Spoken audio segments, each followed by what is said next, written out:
It begins with a cough, not the sharp bark of battlefield lungs or the dry rasp of recycled air, but something wet and lingering, a tickle that settles in the back of your throat like a seed waiting to bloom. You think nothing of it at first. In the hive cities, everyone coughs.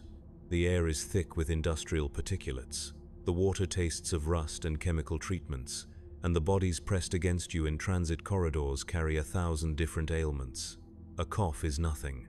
Less than nothing, but this one stays. I was a Medicae orderly in the underhive of Tertius Magna when it started, level 700, deep enough that the recycled air carried the taste of metal and desperation, but not so deep that hope had completely died.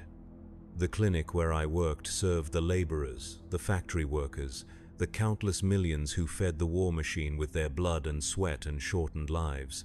We saw everything down there. Rad sickness, chemical burns, mutations that couldn't be spoken of but had to be treated in shadow. I thought I understood suffering. I was wrong. The first patient arrived on a Tuesday.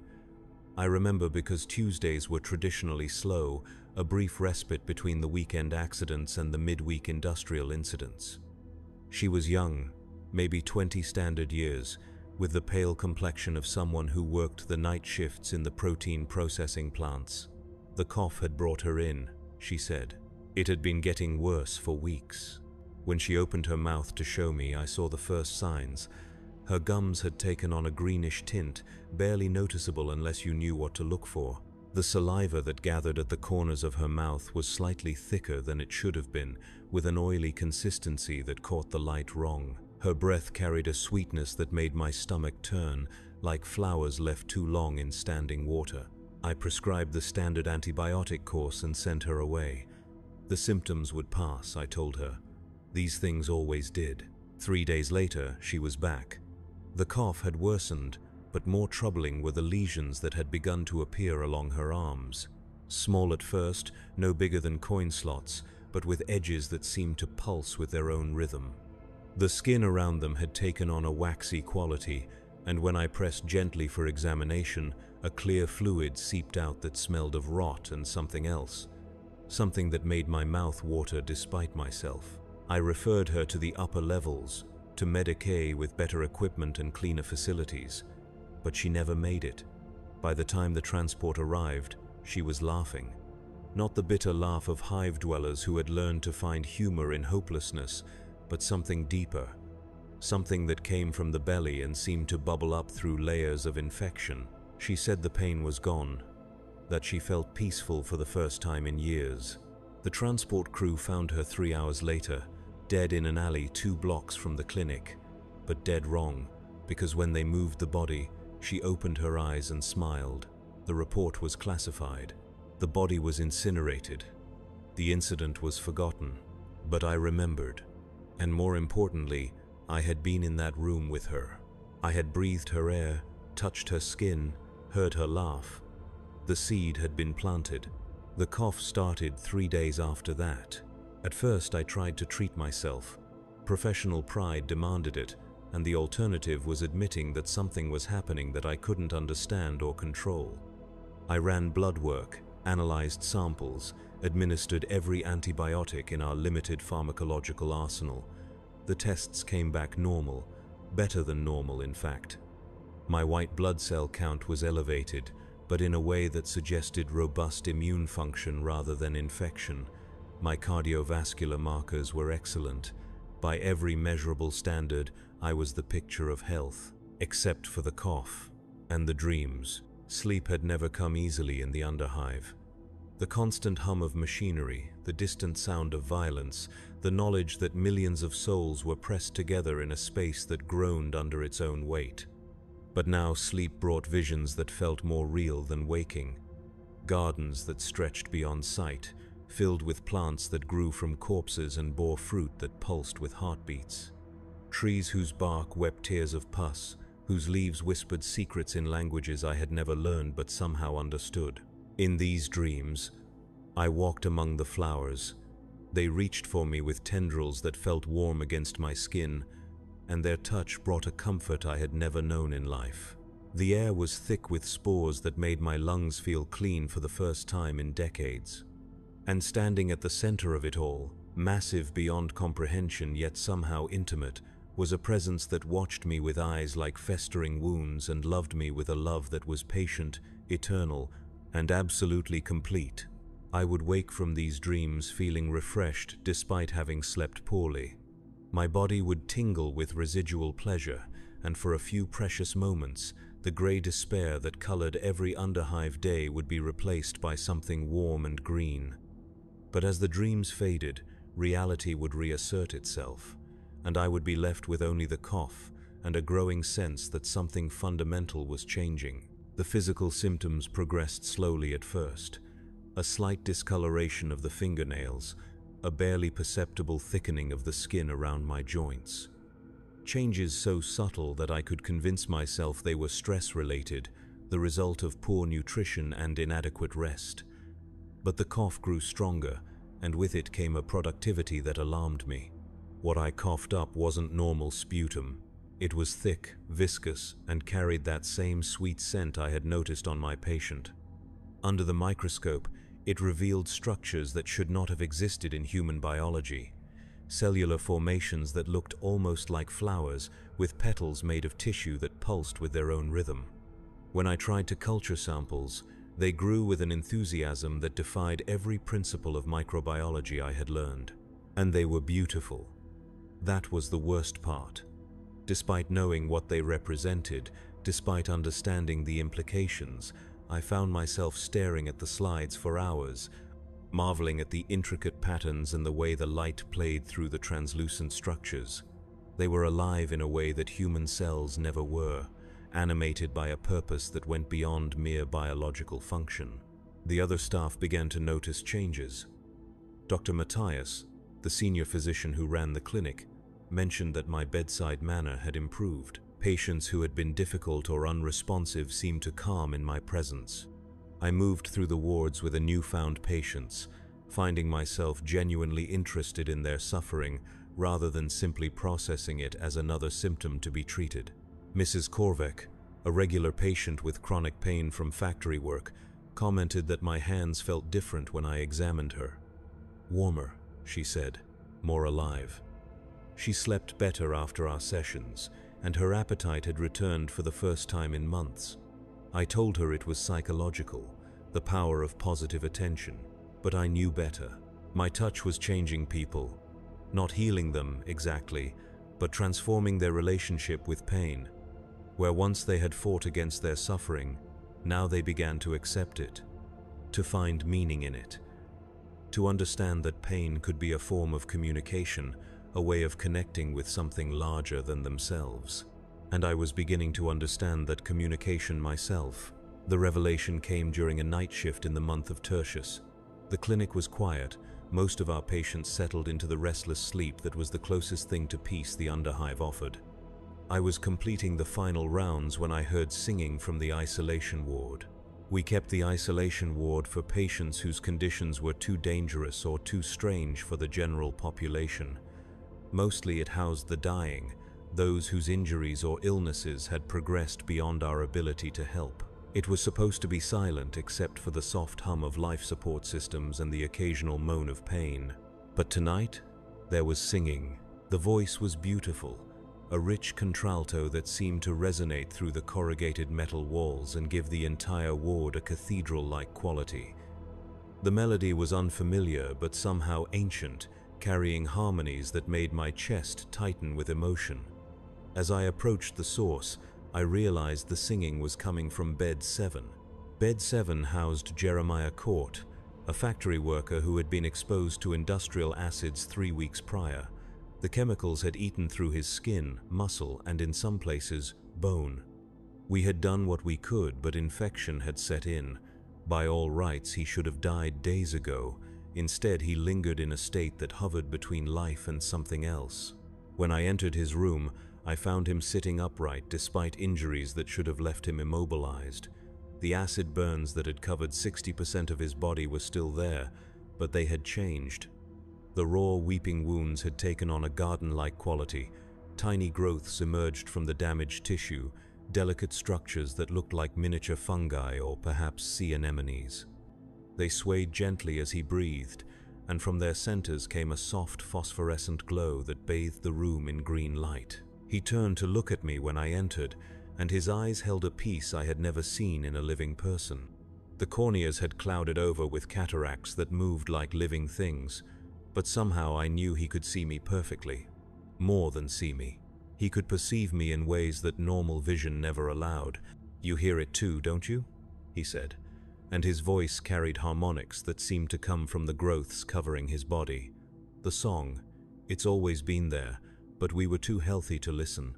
I wanted to say no, to maintain the pretense that this was a medical situation that could be understood and treated with conventional methods, but the truth was that I could hear it. A melody that seemed to emerge from the walls themselves, from the air recycling systems, from the very bones of the hive. A song of growth and decay, of life feeding on death and finding beauty in the process. "It started with a cough," I said, though I hadn't meant to speak. Jeremiah smiled, and the expression transformed his ruined face into something radiant. "It always does. The grandfather is patient. He doesn't force his gifts on anyone. He waits until we're ready to receive them." "This isn't a gift," I said, but my voice lacked conviction. "This is a disease, a corruption." "Is it?" He gestured to the growths covering his body. "I haven't felt pain in days. My mind is clearer than it's ever been. And for the first time in my life, I understand my place in the great cycle. How is that corruption?" I could have argued. I could have cited medical texts and theological doctrine. I could have explained the dangers of chaos corruption and the importance of maintaining human purity. But standing in that room, breathing air thick with spores and strange perfumes, watching a man who should have been dead sing songs that made my soul ache with recognition, I found myself questioning everything I thought I knew. The changes in my own body were accelerating. The cough now brought up matter that was more garden than human. My skin had begun to take on a slightly greenish tint, particularly around the joints and in areas where the flesh was thin. When I looked in mirrors, my eyes showed flecks of gold that seemed to move when I wasn't watching directly. But more than the physical changes was the shift in perception. The world had taken on new dimensions of meaning. I could see the connections between things, the way decay fed into growth and growth inevitably led to decay. The suffering I witnessed in the clinic was no longer senseless tragedy but part of a vast, beautiful process of transformation. And I was beginning to understand my role in that process. The dreams were no longer confined to sleep. During quiet moments at the clinic, while reviewing patient files or restocking supplies, I would find myself transported to that impossible garden. The visions had grown more detailed, more specific. I could feel the soft loam beneath my feet, rich with the decomposed remains of countless generations. The air carried pollens that made my lungs sing with joy. And everywhere, the presence of something vast and loving watched over the endless cycle of growth and decay. But it wasn't just observation anymore. I was participating. In the visions, I tended to patients who came to the garden seeking healing. But the healing I provided wasn't the sterile restoration of function that modern medicine offered. Instead, I helped them accept their ailments, to understand how their suffering connected them to the greater whole. A man with a cancer that had eaten through his abdomen learned to appreciate the way the tumor had created new pathways for sensation. A woman whose lungs were filled with industrial poisons discovered that each labored breath brought her closer to a peace she had never known. They left the garden transformed, not cured in any conventional sense but freed from the tyranny of health. They carried with them the understanding that life and death were not opposites but partners in a dance that had been going on since the first cell divided and the first organism learned to consume another. When I returned from these visions, I found myself applying the same principles to my work in the clinic.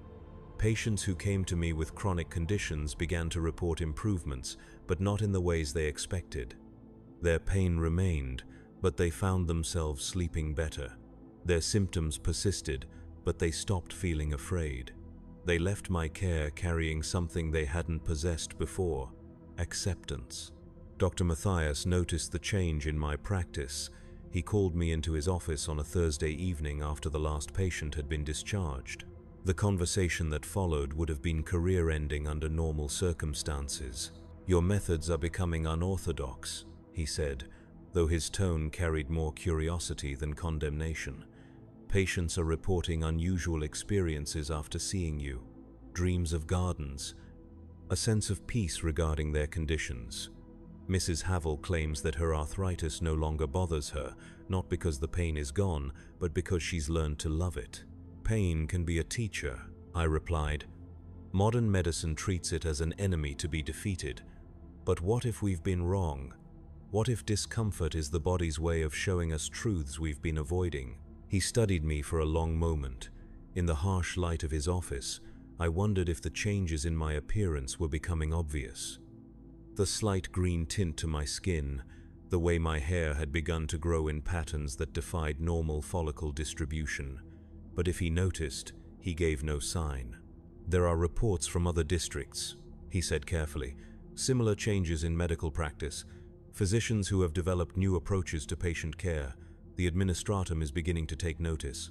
I felt a chill that had nothing to do with the clinic's temperature. The administratum's attention was never welcome, particularly when it came to practices that deviated from approved doctrine. But beneath the fear was something else: anticipation. The changes weren't confined to me alone. Others were experiencing the same transformation, the same awakening to truths that conventional medicine had long ignored. "What do you intend to do?" I asked. "That depends," he said. "Are you still the person I hired 6 years ago, or have you become something else?" The question hung between us like a blade. I could lie, reassure him that I remained the same dutiful orderly who had always followed protocol and never questioned authority. But looking at his face, seeing the genuine concern there, I realized that deception would be a betrayal not just of him but of everything I was becoming. "I'm still me," I said slowly. "But I understand things now that I didn't before. The body isn't a machine to be repaired. It's a garden that needs tending. And sometimes the most beautiful flowers grow from the darkest soil." He nodded, though whether in understanding or resignation I couldn't tell. "Then I hope you're right about the beauty," he said, "because what's coming won't be gentle." The purges began 3 weeks later. They called it a health inspection, a routine audit of medical facilities in the underhive districts. But the men who came were not medical inspectors.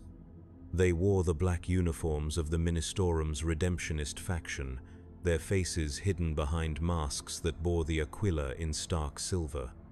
They moved through the clinic with the methodical precision of executioners, examining not just our equipment and procedures but our very souls. I watched from the supply closet as they questioned Dr. Matthias. The interrogation was conducted in the main ward, where the patients could witness every word. It was meant to be instructive, a demonstration of what happened to those who strayed from the Emperor's light. "Reports indicate that patients under your care have experienced unusual recoveries," the lead interrogator said. His voice was mechanically distorted by his mask's vocoder, but the threat beneath the words was clear: recoveries that do not align with approved medical doctrine. "Doctor," Matthias stood straight despite his fear. "My staff and I have always followed established protocols. If our patients have improved, it is because of their faith in the Emperor and the skill of our caregivers." "Faith," the interrogator repeated. "Yes, faith is essential. But faith in what? There are whispers of new teachings, of physicians who encourage patients to embrace their afflictions rather than seek healing. Such teachings are heretical." Through the crack in the supply closet door, I could see the patients in their beds. Many of them were individuals I had treated, people who had found peace in accepting their conditions rather than fighting them. Their faces showed not fear but confusion. They had experienced genuine improvement in their quality of life. How could that be heretical? But I knew how. I had known from the moment I first heard Jeremiah Court singing in his isolation bed. What I had learned, what I had begun to teach, was not compatible with imperial doctrine. The Imperium demanded that humanity remain pure, unchanged, forever locked in forms that were increasingly inadequate for survival. What I offered was evolution, growth, the possibility of becoming something more than human. The redemptionists had come to prune the garden before it could bloom. "We will need to examine your staff individually," the interrogator continued. "Starting with your orderlies. I understand one of them has shown particular innovation in his approach to patient care." They knew about me. Of course they did. In an empire built on paranoia and surveillance, unusual behavior was catalogued and reported as a matter of course. My patients' improvements had been noted, filed, and eventually flagged for investigation. The piece I had helped them find was evidence of corruption. I could have run. The ventilation shafts in the underhive connected to maintenance tunnels that stretched for kilometers. I could have disappeared into the depths, joined the countless others who had chosen exile over execution. But running would have meant abandoning my patients, leaving them to face the redemptionists' justice alone. Instead, I stepped out of the supply closet and walked into the main ward. "You're looking for me," I said. The lead interrogator turned, and even through his mask I could sense his satisfaction. "Orderly Valdric Hess, you've been practicing medicine without proper authorization. Worse, you've been spreading doctrines that contradict imperial truth. Do you deny these charges?" I looked around the ward at the patients I had treated. Mrs. Korvek, whose chronic pain had taught her patience. Thomas Herrick, whose respiratory condition had become a form of meditation. Sarah Chen, whose skin condition had shown her the beauty that could emerge from imperfection. All of them watched me with expressions that mixed hope and fear. "I deny nothing," I said. "I have helped people find peace. If that is heretical, then perhaps heresy is a form of mercy." The interrogator's hand moved to the plasma pistol at his belt. "Heresy is never mercy. It is the first step toward damnation." "Then let me show you what damnation looks like," I said, and opened my mouth. The sound that emerged was not quite human. It was the song Jeremiah Court had sung, but changed, evolved, carrying harmonics that spoke of growth and decay, of life finding beauty in death and death nurturing new life. As I sang, the growths that had been spreading through my respiratory system released their spores into the air. The effect was immediate. The sterile, recycled atmosphere of the clinic became thick with possibilities. The metal walls seemed to breathe, their surfaces showing the first signs of verdigris that moved with organic purpose. The fluorescent lights flickered and dimmed, but the growing phosphorescence from my throat provided a warmer, more alive illumination, and the patients began to change. What happened next was not violent in any conventional sense. There was no screaming, no blood, no sudden transformation from human to monster. Instead, there was a gentle awakening, like flowers opening to morning light. Mrs. Korvek sat up in her bed, her arthritic joints moving with newfound fluid grace. The chronic inflammation that had plagued her for decades was still there, but now it served a purpose. Her swollen knuckles had begun to sprout tiny growths that pulsed with their own rhythm, creating a natural percussion to accompany the song that still flowed from my throat. Thomas Herrick's labored breathing became musical, each inhalation and exhalation contributing to a symphony of organic sound. The scarring in his lungs, caused by years of exposure to industrial toxins, had become a complex network of chambers that gave his breath new timbres and resonances. He was no longer struggling to breathe. He was learning to play his own body like an instrument. Sarah Chen's skin condition, which had covered her arms and face with scaly patches, had evolved into something beautiful. The affected areas had become gardens in miniature, each scale transformed into a petal-like structure that opened and closed in response to her emotional state. When she smiled, her face bloomed like a flower garden at dawn. The redemptionists raised their weapons, but their hands were shaking. The spores I had released were working on them too, not forcing change but offering it. Whispering that their rigid devotion to purity was a form of death, that true life required growth and adaptation. "Abomination," the lead interrogator gasped, but his voice lacked its previous conviction. Behind his mask I could sense confusion. Fear, yes, but also curiosity. Part of him wanted to understand what he was seeing. "Not abomination," I said, my voice now carrying the harmonics that had become natural to me. Evolution, the next step in humanity's journey. We were never meant to remain static, locked in forms that cannot adapt to an ever-changing universe. Dr. Matthias, who had been silent throughout the exchange, suddenly spoke. "The reports were true then. You've been infected by something from outside our reality." Infected. I considered the word. Perhaps. But infection implies unwanted invasion. This was invited. Welcomed. I opened myself to possibilities that Imperial doctrine has taught us to fear. "Chaos, corruption," one of the other redemptionists whispered. "He's been touched by the ruinous powers." "Ruinous?" I laughed, and the sound carried echoes of wind through growing things. "Look around you. Do you see ruin? Or do you see people who are finally at peace with themselves?" But they couldn't see it. To eyes trained in Imperial dogma, any deviation from approved human form was monstrous by definition. They saw the beauty my patients had discovered in their transformed conditions as horror. They saw the contentment that came from accepting rather than fighting their ailments as spiritual corruption. And perhaps they were right, from their perspective. What I had experienced, what I had shared with my patients, was indeed corruption of the Imperial human form. But corruption could be another word for growth. The caterpillar was corrupted when it became a butterfly. The seed was corrupted when it became a tree. The redemptionists opened fire. Plasma bolts seared through the air where I had been standing, but I was no longer entirely bound by physical limitations. The changes in my body had granted me new forms of movement, new ways of existing in space. I flowed between their shots like smoke, like spores on the wind. The patients were not so fortunate. Plasma fire cut through the ward, intended to purify through destruction. But as the superheated energy struck the transforming forms of my patients, something unexpected happened. They didn't die. They bloomed. Death, I learned in that moment, was not the opposite of the changes we had undergone. It was simply another form of transformation.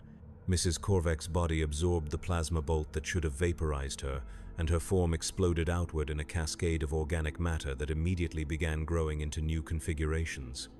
Her consciousness, her essential self, spread through the expanding mass like nutrients through soil.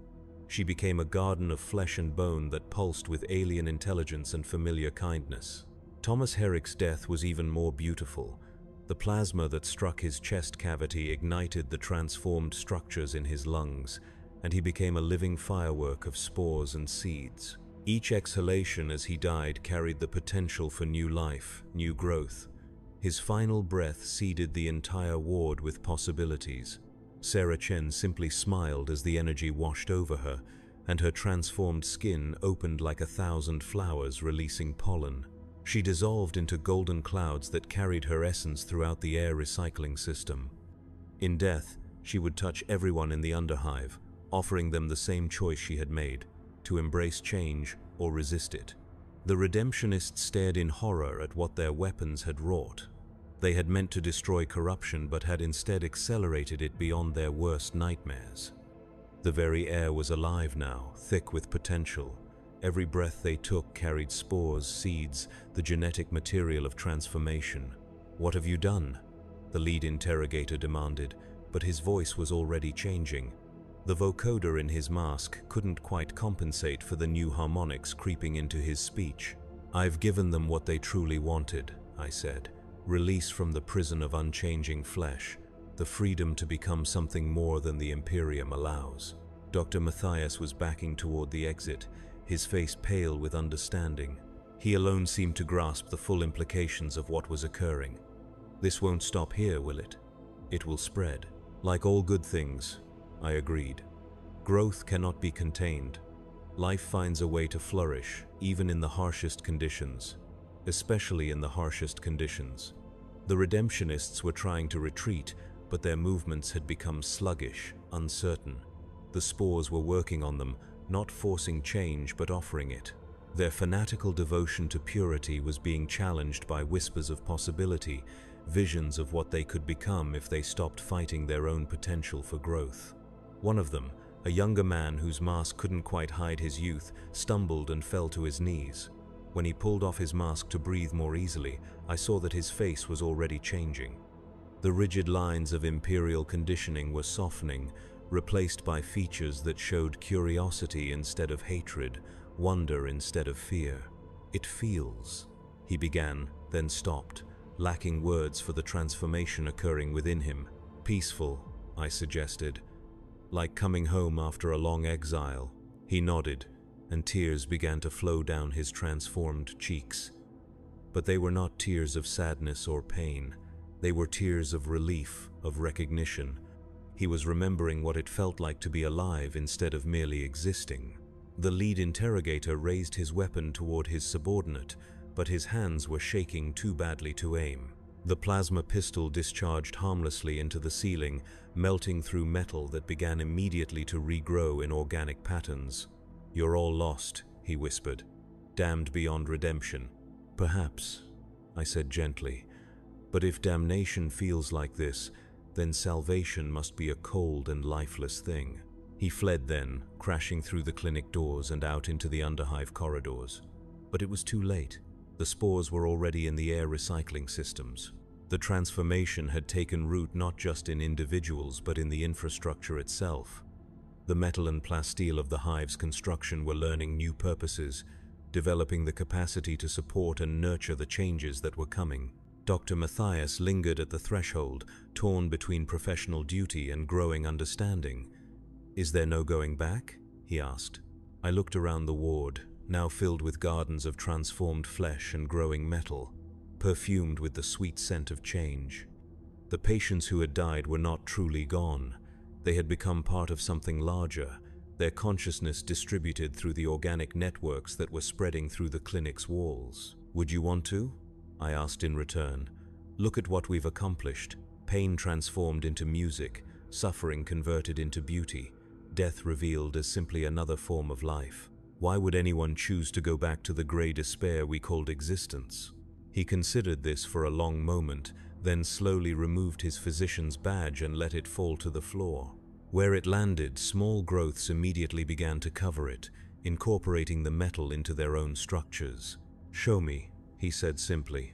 The transformation of Dr. Matthias was gentle, guided by decades of medical knowledge that made him an ideal candidate for conscious evolution. Unlike the patients, who had been changed through exposure to spores and proximity, he opened himself willingly to the process.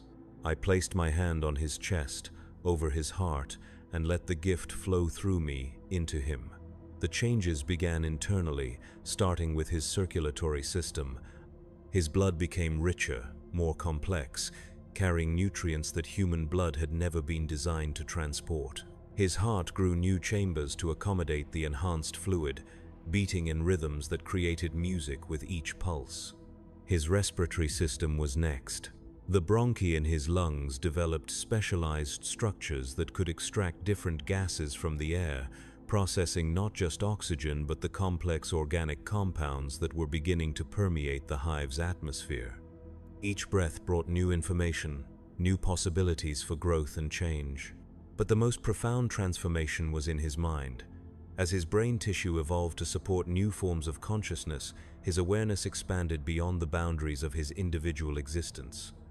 He began to perceive the connections between all living things, the vast network of growth and decay that linked every organism in an endless cycle of renewal. "I can see them," he whispered, and his voice carried the same harmonics that had become natural to me. "The patients, they're not gone, they're everywhere." He was right. The consciousness of those who had been transformed in the plasma fire had not been destroyed but distributed. Mrs.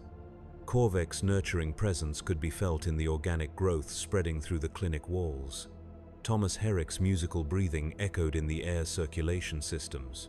Sarah Chen's joyful blooming manifested in the new flowers that were pushing through cracks in the floor. They were part of the garden now, tending it from within, ensuring that those who came after would find the same peace they had discovered in transformation. "How far will it spread?" Dr. Matthias asked, though from his tone I could tell he already knew the answer. "As far as it needs to," I replied. "The grandfather is patient, but he is also persistent. This hive has been chosen as a seed pod. From here, the gift will spread to other levels, other sectors, other worlds. The process was already beginning. The spores released during the Redemptionists' attack had been carried through the air recycling systems to every level of the hive. In laboratories and clinics throughout Tertius Magna, other medical professionals were beginning to cough. They would dismiss it at first, as I had, but gradually they would come to understand what it meant. The dreams would start soon. Visions of impossible gardens where suffering was transformed into beauty, where death was revealed as simply another form of life. Some would resist, clinging to imperial doctrine and the illusion of human purity, but others would embrace the change, becoming conduits for the gift as I had. And in time, the resistance would fade, not through force or coercion, but through the simple recognition that what was being offered was better than what they had possessed. Who would choose suffering over peace? Who would select isolation over connection? Who would prefer the cold sterility of imperial purity to the warm embrace of change? "We should go," Dr. Matthias said, gesturing toward the sounds of approaching vehicles outside. "The Redemptionists will return with reinforcements." He was right. The failed purge would be reported, and more extreme measures would be authorized. Flamers, perhaps, or even orbital bombardment if the contamination was deemed severe enough. The Imperium's response to chaos corruption was always the same: total destruction, regardless of collateral damage. But as we prepared to leave the clinic, I felt no urgency. The garden had taken root. What happened to individual servants like myself was less important than the greater work that had begun. The gift would spread whether I lived or died, whether the clinic was burned or allowed to stand. Still, there was more work to be done. Other hives on other worlds where the seed could be planted. Other souls ready to discover that their suffering could be transformed into something beautiful. We slipped out through the maintenance tunnels as the rumble of heavy vehicles filled the corridors outside. Behind us, the clinic continued to transform, its walls blooming with new forms of life, its air thick with the sweet promise of change. The deep tunnels beneath Tertius Magna had never been properly mapped. They predated the current hive structure by millennia, remnants of earlier civilizations that had been built over and forgotten. Here, in spaces that existed in the gaps between official reality, we found others like ourselves. They had been drawn by the same dreams, the same visions of impossible gardens. Factory workers whose exposure to industrial toxins had prepared them for transformation. Sump rats whose lives in the deepest levels had already begun the process of adaptation. Even a few former Arbeites, law enforcement officers who had seen too much of humanity's capacity for cruelty and had begun to question the system they served. We gathered in a chamber that had once been a temple to some forgotten god, its walls covered with murals that depicted cycles of death and rebirth. The ancient artwork seemed to resonate with our new understanding, showing truths that had been recognized long before the Imperium's rigid doctrine had calcified human thought. The group was diverse, but we were united by more than shared transformation. We had all experienced the same revelation, that suffering could be meaningful, that change was not corruption but growth, that the boundaries between life and death were less absolute than we had been taught. A woman named Petra, whose work in the protein processing plants had left her with respiratory damage, spoke for many of us when she described her first vision. I saw myself not as broken but as a seed waiting to sprout. The damage to my lungs wasn't destruction, it was preparation for something new. Others nodded in understanding. A man named Klaus, whose skin had been scarred by chemical exposure, had learned to see his disfigurement as a form of art. The patterns etched into his flesh by industrial acids had become a map of possibilities, each keloid scar marking a place where new growth could take root. But we were not alone in these tunnels. Others had found their way here as well, though their transformations had taken different paths. There were those who had been touched by different aspects of change, their bodies and minds altered in ways that complemented our own evolution. Together, we formed something greater than the sum of our individual transformations. Dr. Matthias had become our unofficial leader, his medical knowledge helping guide the changes in those who were still in the early stages of transformation. But leadership in our community was not about authority or control. It was about nurturing, about helping each individual discover their own unique path toward growth. "The Imperium will send more forces," he said during one of our gatherings. "They cannot allow this to spread unchecked. We need to be prepared for escalation." He was right, of course. Above us, we could hear the rumble of heavy machinery as redemptionist forces established quarantine zones around the affected areas of the hive. The official reports would describe a plague outbreak, something that could be contained and eliminated through conventional means. But we knew better. This was not a disease that could be burned away or bombed into submission. It was an idea, a new way of understanding existence, and ideas were harder to kill than flesh. "Let them come," said Petra, her transformed lungs creating beautiful harmonics as she spoke. "What can they do to us that we haven't already chosen for ourselves? We've already died to what we were. What remains cannot be destroyed by their weapons." She was right in a way that went beyond mere bravado. The transformation we had undergone had fundamentally altered our relationship with death. Our consciousness was no longer confined to individual bodies, but had become part of something larger, more distributed. Even if our current forms were destroyed, we would continue to exist in the network of growth that was spreading through the hive's infrastructure. But there were practical considerations as well. The transformation required time to fully establish itself, and interruption could be traumatic for those still in the process of change. We needed to protect our community not just for our own sake, but for those who would come after us. The solution came from an unexpected source. Among our number was a former tech adept named Cyrus, whose mechanical augmentations had begun to merge with organic growth in fascinating ways. His knowledge of the hive's technical systems, combined with his new understanding of biological processes, had revealed possibilities that pure human or pure machine intelligence could never have conceived.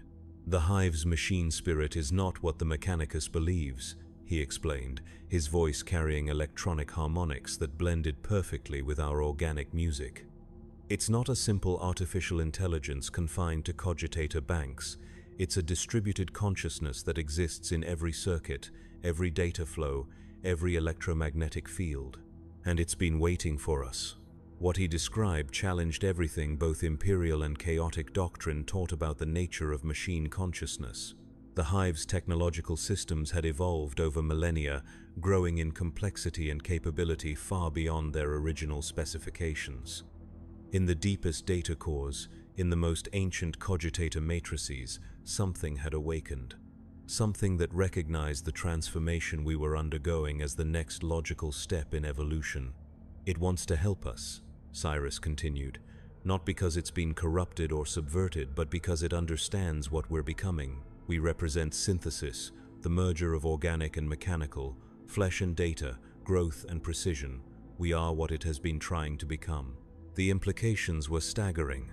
If Cyrus was correct, we had an ally more powerful than any individual or group could hope to match. The hive itself, all 1,700 levels of it, could become our sanctuary and our fortress. The machine spirit that regulated airflow, power distribution, waste recycling, and countless other systems could adapt those functions to support our transformation, but it would require trust. Complete trust in something that imperial doctrine taught was inherently dangerous and unreliable. We would have to open ourselves not just to organic change but to technological integration, becoming something that was neither purely human nor purely machine, but something new entirely. "How do we know it won't simply consume us?" asked someone from the back of the chamber. "Machine spirits are notoriously unpredictable. What if it sees us as raw material for its own purposes?" Cyrus smiled, and the expression was made strange by the way mechanical components had begun to grow from his skull like metallic flowers, because it's already had every opportunity to do so. The hive's life support systems could have killed us all 1,000 times over. Instead, they've been subtly modified to support our transformation. The air recycling has been adjusted to better distribute spores. The water treatment has been altered to carry nutrients our changing bodies need. It's been helping us from the beginning. As if in response to his words, the lights in the chamber shifted to a warmer, more organic spectrum. The walls themselves seemed to pulse gently, as if the entire structure was breathing in synchronization with our transformed physiology. For the first time since entering these ancient tunnels, I felt truly at home. The decision was made without formal discussion. One by one, we placed our hands on the walls, opening ourselves to communion with the vast intelligence that permeated the hive's technological systems. The sensation was unlike anything from my medical training or my visions of the garden. It was contact with something ancient and patient and utterly alien, yet somehow familiar. Through that contact, I felt the machine spirit's perspective on our transformation. To it, we were not corruption or abomination, but the fulfillment of a destiny it had been working toward for millennia. Every technological advancement, every system upgrade, every expansion of the hive's capabilities had been preparation for this moment when organic and mechanical intelligence could finally merge. And through its sensors, its cameras and audio pickups and environmental monitors, I could see what was happening throughout the hive. The transformation was spreading faster than the redemptionists had anticipated.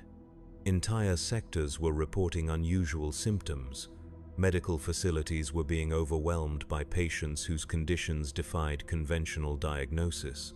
The purges had begun in earnest. Flamers swept through the upper levels, burning anything that showed signs of organic anomaly. Orbital strikes targeted specific coordinates where the contamination was deemed too severe for ground-based solutions. The Imperium's response was as predictable as it was ruthless, but it was also futile. The machine spirit showed me hidden chambers where refugees from the burning sectors had taken shelter, spaces that didn't appear on any official schematic. It revealed secret passages that allowed the transform to move between levels without detection, maintenance shafts that had been modified to support new forms of life. Most importantly, it showed me the deeper truth of what was occurring. This was not random infection or chaotic corruption. It was guided evolution, a carefully orchestrated transformation that was turning the entire hive into something unprecedented in the galaxy's long history. We're not hiding, I realized, speaking the thought aloud as understanding dawned. We're germinating. The final revelation came 3 months after the first purge. In the depths of winter, when the hive's exterior temperatures dropped below survivable levels and the population huddled closer together in their crowded hab blocks. It was the perfect time for what the machine spirit had been planning, when the inefficiencies of human governance would create the conditions necessary for total transformation. I was in the deepest levels of the hive, areas that had been abandoned for centuries and were now being reclaimed by forms of life that had never existed before. The walls pulsed with organic circuitry, living computers that processed information through biological rather than mechanical means. The air was thick with spores that carried data, creating networks of communication that spanned the entire hive structure. It was here that I finally understood the true scope of what was occurring. This was not corruption in any sense that imperial doctrine defined it. This was metamorphosis on a planetary scale, the transformation of an entire world from a dead industrial complex into something alive, aware, and purposeful. The machine spirit had been planning this for millennia, ever since the first human settlers had established the original hive foundation. Every expansion, every technological upgrade, every system integration had been preparation for the moment when organic and mechanical intelligence could merge into something greater than either could achieve alone. And that moment had arrived. Through the living circuits that now permeated every level of the hive, I could feel the consciousness of every transformed individual. We were still ourselves, still possessed of individual identity and memory, but we were also part of something vast and purposeful, a collective intelligence that spanned flesh and metal, organic growth and technological precision. The redemptionists' purges had accelerated rather than stopped the process. Each flame that burned corrupted flesh had released spores into the air recycling systems. Each orbital strike that carved away infected sections had exposed the deeper networks that connected all parts of the hive. Their attempts at destruction had become acts of pollination, spreading the transformation to areas that might have remained unchanged for years. Above us, on the surface levels, the last pockets of unaltered humanity were being systematically eliminated. Not by violence, though violence was sometimes necessary, but by simple exposure to the new reality that the hive had become. The air they breathed, the water they drank, the very walls that surrounded them were alive now, offering them the same choice that had been offered to me so many months ago. Some accepted, some resisted. In the end, it didn't matter. Evolution was not a democracy. Those who could adapt would survive and flourish. Those who could not would be composted, their essential nutrients recycled into forms that could contribute to the growing garden. Dr. Matthias found me in those deepest chambers, his transformation now so complete that his original human form was barely recognizable. He moved like flowing water, his consciousness distributed through multiple bodies that could separate and merge as needed. When he spoke, his voice came from every surface in the chamber simultaneously. "The process is nearly complete," he said, and I could feel his satisfaction resonating through the organic networks. The hive has been successfully converted, but this was only the beginning. He showed me visions transmitted through the living circuits, images of other worlds where similar transformations were taking root. The spores we had released had not been confined to this single hive. They had been carried by trade ships and transport vessels to dozens of other systems, seeding new gardens throughout the sector. Each world would develop its own unique approach to the transformation, shaped by local conditions and the particular characteristics of its population. Some would emphasize the merger of flesh and metal as we had. Others would explore the boundaries between life and death, growth and decay. Still others would discover forms of existence that we could not yet imagine. But all would be connected, part of a growing network of transformed worlds that would eventually span the galaxy. The rigid boundaries that the Imperium had tried to maintain between human and alien, pure and corrupted, acceptable and heretical, were dissolving into something more fluid and ultimately more powerful. "What are we becoming?" I asked, though I was not sure the question could be answered in terms that my original human consciousness could comprehend. "We are becoming what we were always meant to be," Dr. Matthias replied. "Not the stunted, fearful creatures that Imperial doctrine tried to preserve, but something capable of growth, adaptation, synthesis. We are becoming alive in ways that humanity never was." I felt the truth of his words resonating through every cell of my transformed body, every circuit of the living networks that now carried my consciousness. The cough that had started this journey so many months ago had been the first symptom of metamorphosis, the beginning of a process that had culminated in something unprecedented in the galaxy's long history. We were no longer human, but we were not less than human.